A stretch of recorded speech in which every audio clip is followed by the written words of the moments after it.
Hi, my name is Gina Melso. I am the communications coordinator here at Community College of Denver, and I am sitting with a CCD student, a cannabis student actually, and I'm excited to get to know her a little bit more. My name is Ayana Jones. I'm 33. I was born and raised in Denver. I took some college classes in 2016 with Pueblo Community College, and then I just got busy with being a mom, and then we started the business, and Good God. now I'm here. Were you living down in Pueblo? No, it was like a online. Oh, I see. And it was in construction technology, like nothing cannabis related at all. Lots of math. Lots of math. Lots of math. I'm not a big fan of math myself. Me either, but it was refreshing, and I have kids who are growing up, and I wanted to keep up with them. How old are your kids? My son is 15, my oldest daughter is 13, and then there's a huge gap, and I have a 5-year-old daughter and a 3-year-old daughter. That's full household. 1 boy and 3 girls. Oh, man. Yes. And you're how old? I'm 33. I'm 33. So I had my son when I was 17, but I turned 18 a month later. It was around it. You know. And then I had my oldest daughter when I was 19, and then I didn't have children again for a long time. And then we started over with the 2 young ones. So I'm married now, and Got that bling on your finger. I see you. thank I you. love it. So you mentioned that you have a business Yes. in cannabis. Is this your second job or career? Or? No, I actually don't work at all. I used to work, it's my husband who works. He works for the Ford Motor Company. He's actually a union rep. So they just negotiated a new contract. They were going to go on strike and all of these things. So he's the worker, and I stay at home. When I was younger, I worked. I'm still young. But when I was younger, I worked. And now, since we started over with new kids, you know, and COVID, like we didn't want to do any daycare. And like life is so busy anyway. And daycare is expensive. Daycare is expensive. It's dangerous. I'm like super like that about my kids, but they're all I have. If something happens to them, you know, so I stay home with the kids, and I'm really not home that much though. I have to do pickups and drop-offs and sports. School for me now. So And you're a cannabis business major? yes, it's the Getting your- associate so far. I Okay. plan to go for the bachelor's though. So far I'm just in the associates of the cannabis business and science. That's awesome. Thank you. I heard about this program from a social equity fair they had downtown, because to get marijuana business licenses, you have to have a social equity license first. Oh, I didn't know that. Yeah, well, that's how it is right now. It was a social equity bill, and it expires, I think, in 2024, but that might change. I need to read more on it. Monday, a lot of things changed. So we went to the social equity fair held by the city and county of Denver, and there was a table set up for Community College of Denver, and they're like, oh, we have a cannabis program, and that's what made me do it. So we already planned for the business, but school, I wish I went to school first. Yeah. The program. When did you start your business, and what is its name? Okay, we started the business. It was, I guess, founded May 21st of 2021. Okay. It's called KushGo Delivery, LLC, but we're doing business as KushGo Delivery. Aimed towards just residential delivery, but not limited to business. Yeah. So before anything hits the retail shelves, it must go through a lab. So we are advertising to cultivators, to labs, and to dispensaries. So Wow. I don't have a business license yet. We are, however, working on it. I received a grant from the city of Denver. I heard. Yes, I received the grant. It was a lot of work. How did you find out about the grant?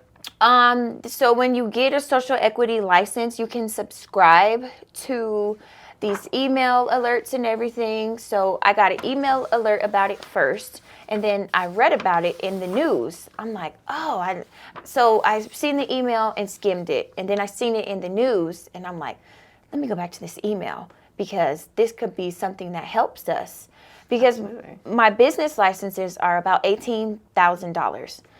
I have cars, we have a home that we live in, and we have children. None of these things that I'm wishing to liquidate in order for the business to happen. Like, I still need my vehicles. I need my home.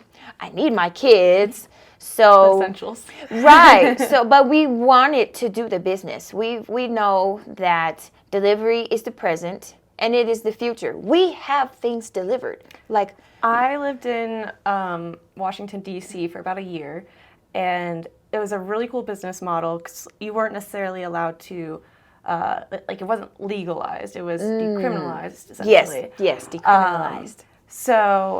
But there were delivery systems where you could buy, like, cookies or artwork from the blind university there, which I can't remember the name. $60, and you got an eighth. Delivered right to your doorstep. And I was just like, why doesn't Colorado have that? And a couple of years ago, I actually started looking into it, and it is extremely difficult to get the proper licenses to even operate a delivery. A cannabis business in general. But delivery, because there is so much that's not known about it. And so I have a sister who's in Virginia, and their delivery, so I was tapping in with all of these people because I have family in California. I have my sister in Virginia. These places all have delivery.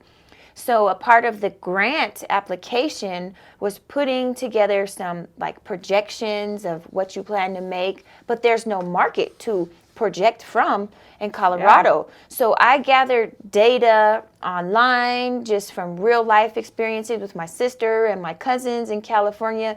And I just pieced all of these things together in a way that we thought would be realistic. I still think it's realistic though. Obviously the city agreed, but it was not easy. Like, it's starting from nothing. Like, you have to explain what you want to do from nothing. So we did. I believe that I have a great business plan for success, and I worked really hard on it. It's still unpredictable because it's based on so many puzzle pieces, but we are from Denver. My husband has a CDL license, so he's been moving throughout the city. Even though he's at Ford right now, he still has his CDL license, and I don't know, we are from here. We feel like we can do it. Born and raised? Born and raised, both of us. And you say we, referring to your husband, and that is your business partner, correct? Yeah. What is it like working with your husband? It's ideal, actually, because this is already someone that I have a lot of experience in a lot of high-stress situations with. Having children is stressful. Paying bills is stressful. When the furnace goes out at home, that is stressful. Like, these are really stressful things. And we also have animals, and we have to toggle schedules with doctor appointments and animal appointments and date night. So we have already like experienced an array of things together. And he reads and writes really well. He's intelligent. I would like to say the same for myself. Oh my gosh. And you're here getting a degree. I know, but you're intelligent. Thank you. And just us knowing each other that well and putting our ideas together, I take his input very seriously because he knows things from truck driving that I don't know. And there are things that I've learned from these classes that he didn't know. So it's ideal. It's ideal. Yeah. We are able to meet in the middle. We don't really disagree with much. So, I mean, we disagree, but it's not serious. Like, I love that. He's cool, man. You must be cool too. You're the cool try. Mom. I try. When exactly did you start your business? It was in May of 2021, which I believe is the month of or the month before that cannabis delivery was enacted in Denver. I read about it in the news. I knew nothing about it. And then I seen that it was legalized. And then one idea snowballs to another. I'm like, we can do this. How much and I don't even use cannabis anymore. Really? I do not. I don't drink or smoke. I am like edibles? Nothing. No, I am hair follicle testing straight and narrow. Interesting. I used to when I was younger, but it's just not something I do anymore. So, but we are consumers of delivery, especially with COVID and inclement weather. Like me, just even when I don't have the kids, if I feel sick or I'm tired, I will order some food in a minute. We use Amazon Fresh. I will use it for medicine.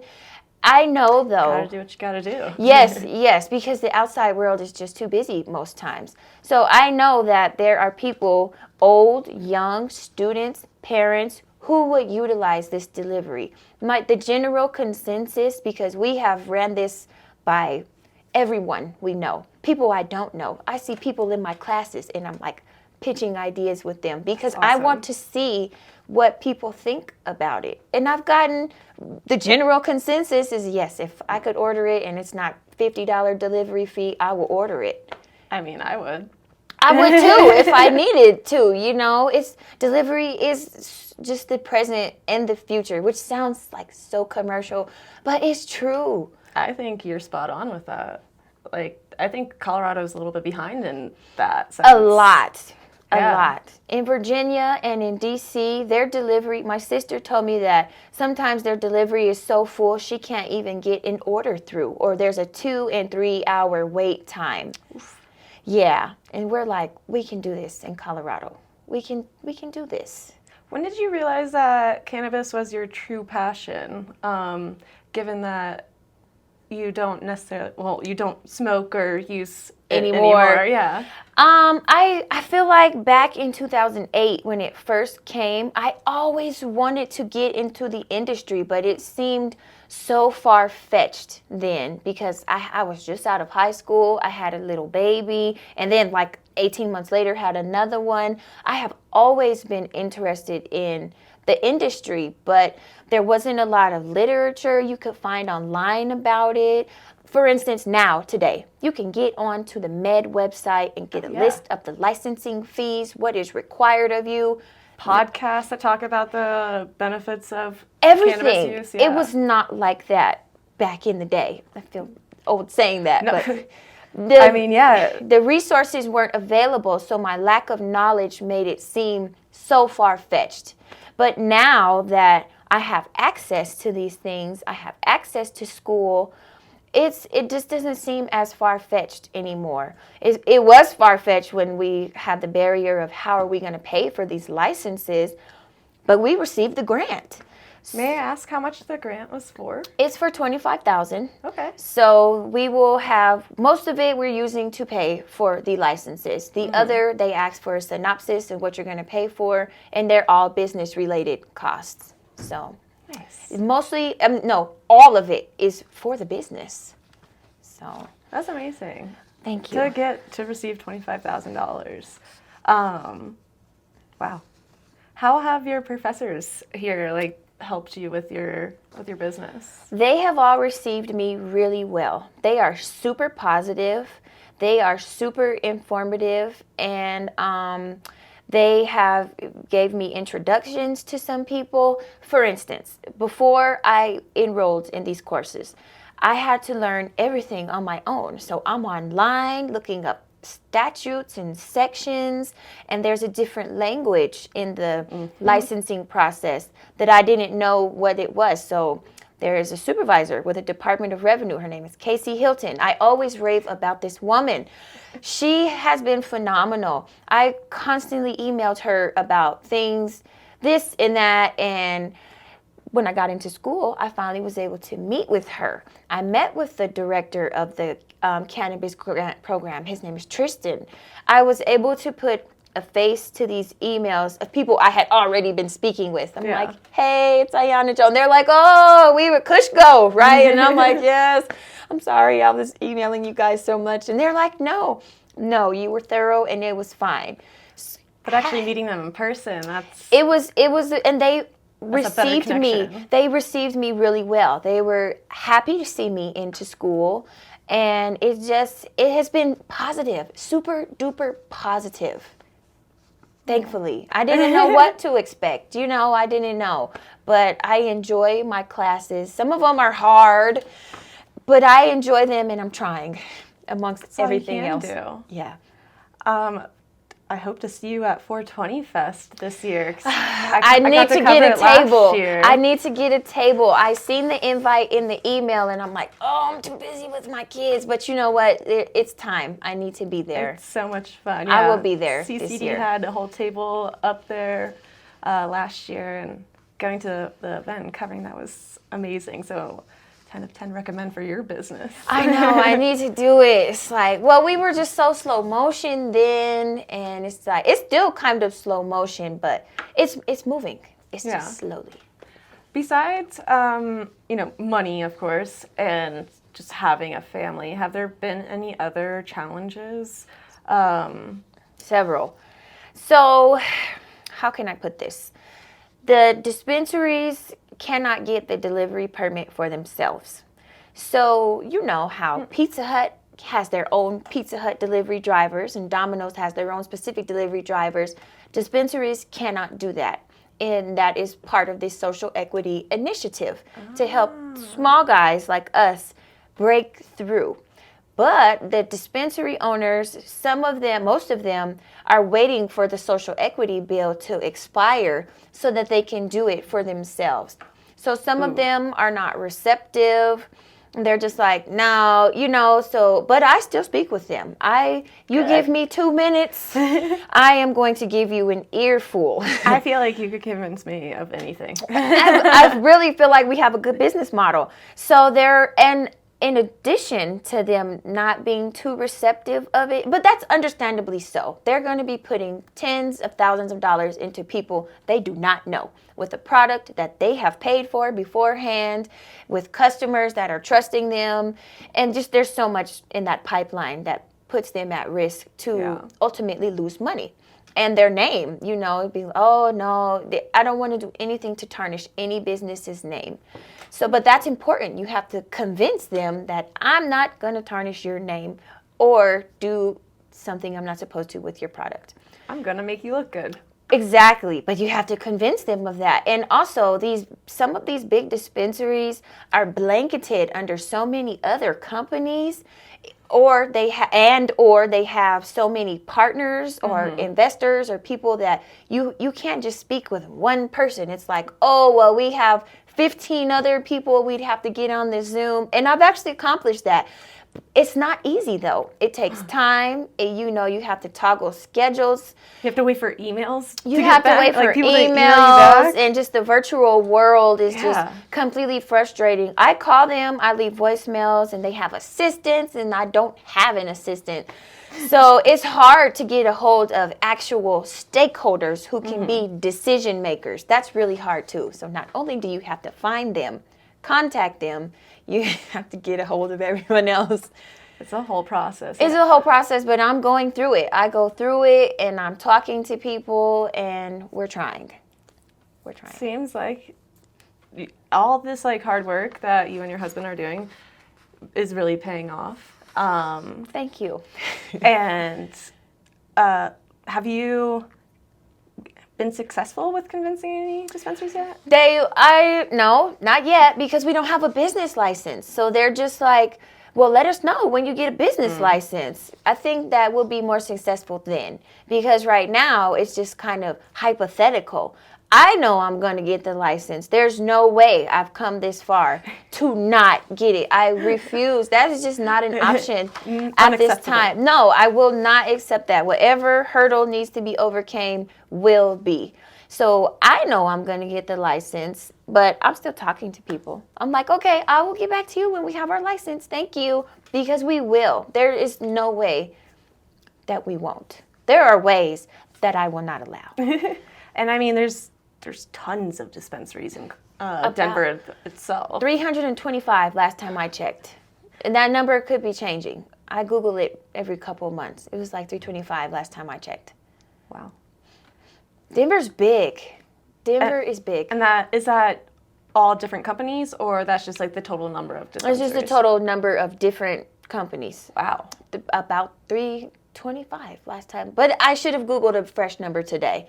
But it's a lot. Denver. So that's a bunch of different zip codes and everything. But what they qualify as Denver is huge. Yeah. Is totally huge. I mean, I feel like I'm in Aurora sometimes when it's still Denver. So Yeah, I yeah. never really even thought about that part. I'm Denver is from Denver, and sometimes I will get an address because we do shipped sometimes. It's like kind of like Instacart, but it's not. We like the Best Buy orders. I don't do the grocery orders.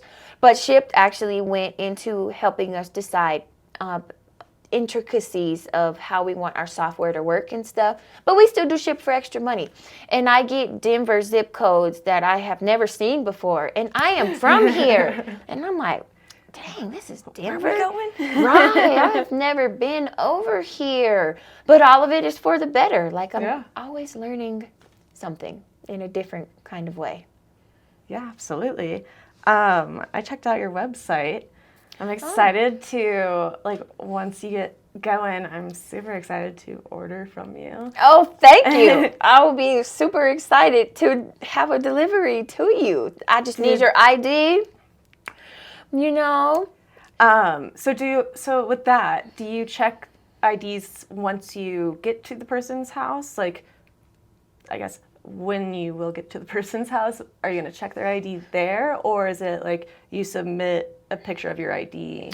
So ideally, we will have them put some form, like upload a picture of their ID when they order. But even if that's not done, when the delivery is made, we must see and scan the ID. And scan it. Yeah. I don't know if the scan is mandatory, but we have explored. Seems a bit safer. Yeah, the OnFleet. There's a software company. I've done a demo with them. Like OnFleet is excellent for compliance. It will record and do everything that we need it to do in the case that we should get audited by the Med. I will be more than happy to provide them with this amassment of things. So I'm going to scan the ID, and mostly for fraud. You know, I don't want 16-year-old Johnny to use his big brother's ID and think, oh, they looked at it online. No, we have to look and see it because of things like that. You know? Your butt's on the line. Absolutely. And then my the license. Dispensaries that you're delivering and for the kids. I 9/11. don't want you blazed out of your mind off of something you had delivered because you told your mom you were sick today. We need to develop your brains a bit more. Literally. 21. Yeah. So definitely it is required. The ID is looked at and we're going to scan it. Nice. I like that. Yeah. Are there any professors, like specifically by name, that stand out that have helped you in this program? Yes, Mr. Goolsby. Mr. Goolsby, well, he was my first cannabis teacher because my first semester, which was in January, so where's that, spring? I started in January. He was my first cannabis teacher. All the other classes were prerequisites, so history class, business ethics class. All the not fun stuff. Yes. So he was my first cannabis teacher, and I didn't know who he was or what he had done. He ended up being pivotal, though, and so much. I have a class with him now, and it's a joy just to banter with him. He just is so smart.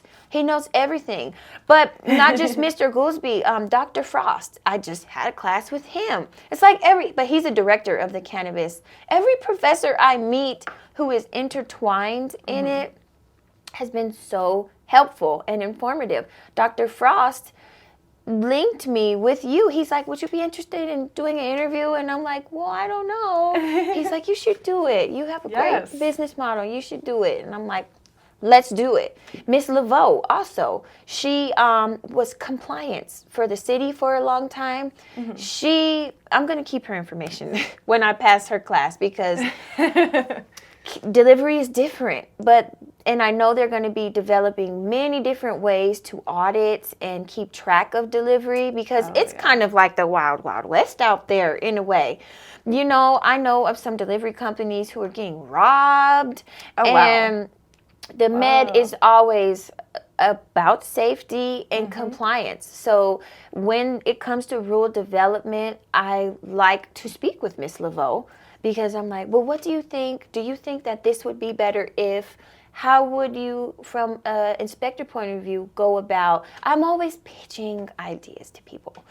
but I important love the people. creativity and Well, what's going on in your brain. I have to work here. This is my company. And eventually, when I'm hiring people, I want to be able to tell them to do this, this, and this for this, and this reason, and there not be so much gray area. There's a lot of gray area in the cannabis industry. So as thorough as I can be, the better. I think that's how you become successful for sure, is Yeah. just being super thorough. Yeah, I'm a nitpicker. I guess that's why you're starting your own business, you know? Yeah. Don't want to work for anyone else. I don't. It's like, and just our policies and procedures, just from having worked in so many different places, it's like, I don't want to host that kind of work environment. I want to be a place where you can make money and have fun, but do your job. Like, this generation is kind of don't want to do their jobs. You might be, selecting students once you graduate and your business takes off. I would love to host some interns. I would love to do that because no one helped us until I enrolled in school. I should have enrolled in school first. It would have been so much easier. I did so many things the hard way because I'm hard-headed. And when I came into school, Mr. Goolsby's like, well, I could have helped you with that. And I'm like, yes, you could have. A long time ago. No, and I'm here now, and I'm happy. Everything happens for a reason. I figured out a lot of things the hard way, though. Hours and hours going through rules and regulations. And then Googling, law-related words. And how to read these sections. I'm in a class now that literally broke down how to read the sections. That's nice. And I had to learn it the hard way. Well, sometimes learning the hard way is that makes makes you it the stick. most successful. Yeah, and It makes it stick. definitely make it stick. Yeah. As a self-taught video editor, I'm just like, you mean I could have just gotten a different degree? I didn't. Oh man. You look back and you're just like, I wish I would have done it differently. But somehow you get to the same place. And we're here. I I can't believe I'm here. I love it. One last question for you. How can students at Community College of Denver who aspire to enter the cannabis industry learn from your experience and hardships? Oh man, they can utilize their professors. Utilize them in a good way though. Just asking questions has taken me so far. Even questions that I wasn't sure if I should ask. None of them were inappropriate. Just, you get to second guessing yourself or... No question is a stupid question. No question is a stupid question, but sometimes they feel stupid when you think of them, And ask questions. Gather information. I gather so much information. For instance, Mr. Goolsby had the director, Tristan, come. He had the Department of Revenue with Casey Hilton come. He had attorneys come. I asked them so many questions because I can't find some of these things on Google, or I'm going to be emailing you guys, or attorneys, they charge for consultations, so no, I just ask questions and utilize the connections that the professors have in the cannabis industry. Yeah. And if they can't give you any connections, at the very least, take their information, because I learned it all the hard way. So I enrolled in school and I applied for the grant probably the same time in November of 2022. And then I didn't hear anything about the grant after that. I started school and I kind of just put it to the back of my mind. We maintain our website. We have clothes. I'm going to do this regardless. Yeah. Whether or not that grant comes about. And then we got the email that we were selected. But I had put that grant together on my own. Mr. Goolsby and Dr. Frost definitely, probably, most likely, could have helped me with many things because it was a whole rubric. It was a whole... I'm not envious. It was a whole rubric, and it was very thorough. And a lot of those things I projected together from other states, and obviously it was favorable, but I could have gotten way more figures from Mr. Goolsby, because he works in the med, from, Miss Laveau, because she worked in the med too. Like, I could have had an easier time had I gotten into school. So if someone is a student and they want to do something that I have done, I recommend that first and foremost, they turn to their cannabis professors, because they are so knowledgeable and connected. Yeah. There's a reason why they're professors. Absolutely, and I'm glad that CCD has chose them of all people to be the professors. And again, they are so positive with me. Like, they are so positive, and they make me happy, because it's not easy. It's not easy. I have a huge family and a lot of responsibilities, and like clothes to wash and food to cook, and somehow I'm here.